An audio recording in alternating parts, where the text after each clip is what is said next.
Some of the problems that like I mentioned, we have we went through the acquisitions. Some of the problems that it addresses is, once again, we have some front-end web developers. The product allows us to go in, make quick changes. It allows us to really just kind of take that next step and be proactive. Where with some of the previous products we've been using, the process has been a little bit slower.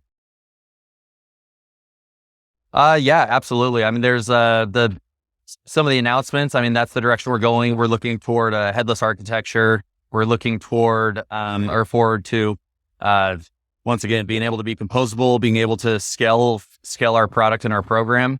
Some of the additional features is we're a multi-brand organization, but we all need to fall under one umbrella, and that's one of the main components for us that actually allows us to take that next step. Yes, the current user interface that we have has been a little bit challenging coming from one platform to another. User interface has been a challenge, but based on the new update and release that's here, that's going to address a lot of our challenges. And so by being able to have that new user interface, we've also painted ourselves into a corner in some aspects. So as we go through and kind of re-architect, we're going to make sure we use the product as it's intended to be used. Based on what I know so far, I mean, I'd say it's up there. It's probably like an 8. When would we use it? When would we not use it? We believe it's a solid product for us and for our business need, and so for us to be able to take the next step, I mean, it's a product I'd recommend. I definitely recommend to others, and if anyone's in a retail in the retail industry, this is a product that can definitely be used and meet your business needs. We've used another product, Adobe Commerce. And so we've used another product called Adobe Commerce. We've also used, or at another company, I've used another product called Shopify. And so this is, because we're using content management, this is a place for us that gets us in. It allows us to manage our information. We went through a full analysis of basically side-by-side comparisons based on what the future holds for Optimizely. It's a strong product, and we believe it's one of the industry leaders, and it's the direction that we need to go. That we should all go.